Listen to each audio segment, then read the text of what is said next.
முதல்வர் ஒரு வாழை மாதிரி ஒரு படத்தை பார்த்துட்டு என்ன சொல்லுவார் அப்படிங்காக வெயிட் பண்ணேன். அதுமாதிரி கால் வந்துச்சு, அவர் பேசினார் என்கிட்ட. பசிங்கிறது ஒரு பெரிய போராட்டமாகவே இருக்கும். பசியால் படிப்பை நிப்பாட்டினவங்க நிறைய பேர், என் கூட படித்த நிறைய பேர் படிப்பை நிப்பாட்டினவங்க.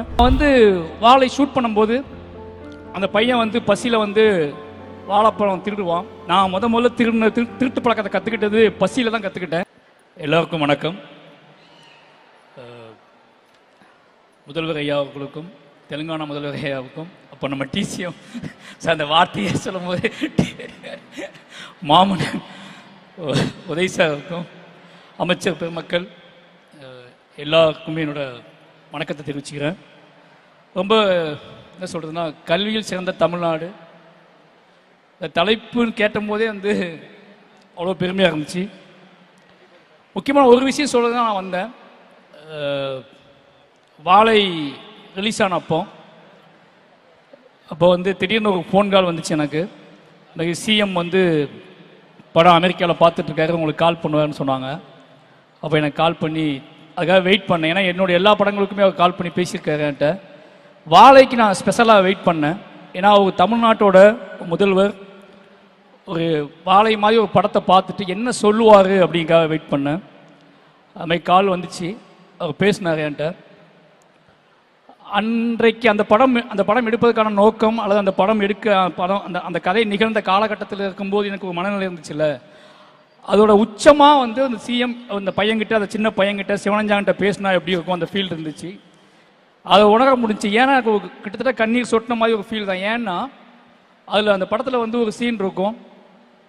முக்கியமாக தமிழ்நாடு கவர்மெண்ட்கிட்ட நான் என்னைக்காவது ஒரு நாள் அதை எங்கேயாவது பதிவு பண்ணி நினச்சிட்டே இருந்தேன். அது என்ன அப்படின்னா, அந்த காலை உணவு திட்டம் அப்படிங்கிறது தான். நான் வாழை ஷூட் பண்ணும்போது அந்த பையன் பசியில் வாழைப்பழம் திருடுவான். நான் முதல்ல திருட்டு பழக்கத்தை கற்றுக்கிட்டது பசியில் தான் கற்றுக்கிட்டேன். நான் திருட ஆரம்பித்தது வாழைப்பழத்தை தான் முதல்ல திருடினேன். அது இப்போ என்னோடய ஸ்கூலுக்கும் என் வீட்டுக்கும் 4 கிலோமீட்டர் இருக்கும். டெய்லி 4 கிலோமீட்டர் நடந்து போவேன், 4 கிலோமீட்டர் நடந்து வருவேன். அன்னைக்கு வீட்டில் அம்மா அப்பாக்கெல்லாம் சமைக்க அம்மா அப்பாவே இருக்க மாட்டாங்க. ஏன்னா காலையில் நான் எந்திக்கும் போதே அவன் போயிடுவோம், வேலைக்கு போயிடுவாங்க.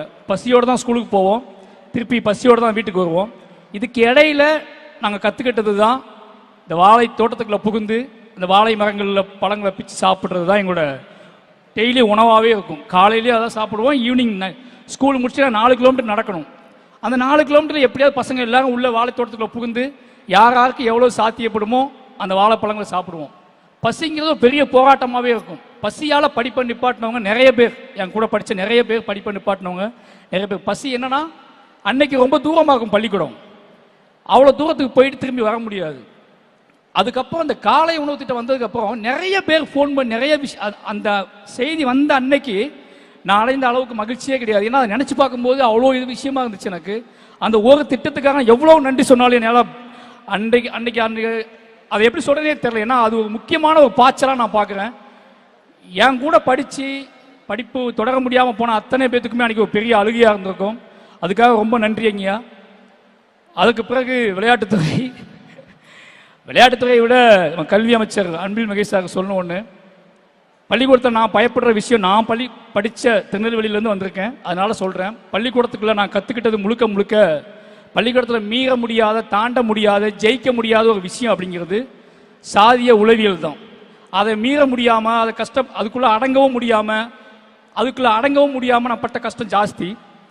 அதை இன்னைக்கு பள்ளிகளுக்குள்ள சமூக நீதிங்கிற வார்த்தையும் சமத்துவம்ங்கிற வார்த்தையும் ஓங்கி ஒழிக்க வைக்கக்கூடிய செயலை நம்ம பள்ளி கல்வி செஞ்சுக்கிட்டே இருக்கு அப்படிங்கிற ஒரு மிகப்பெரிய சந்தோஷம். ஏன்னா தொடர்ந்து யார் மூலமாவது எதன் மூலமாவது அதை பதிவு பண்ணிக்கிட்டே இருக்காங்க.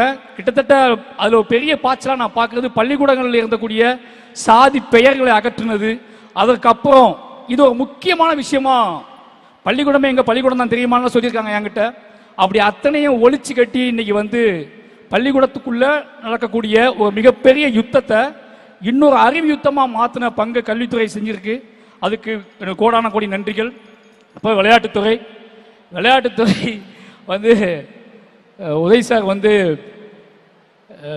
மினிஸ்டர் ஆப்பான்னு சார் சொல்லும்போது நான் என்ன சார் துறைன்னு கேட்டேன். சார் விளையாட்டுத்துறை அப்படின்னாரு.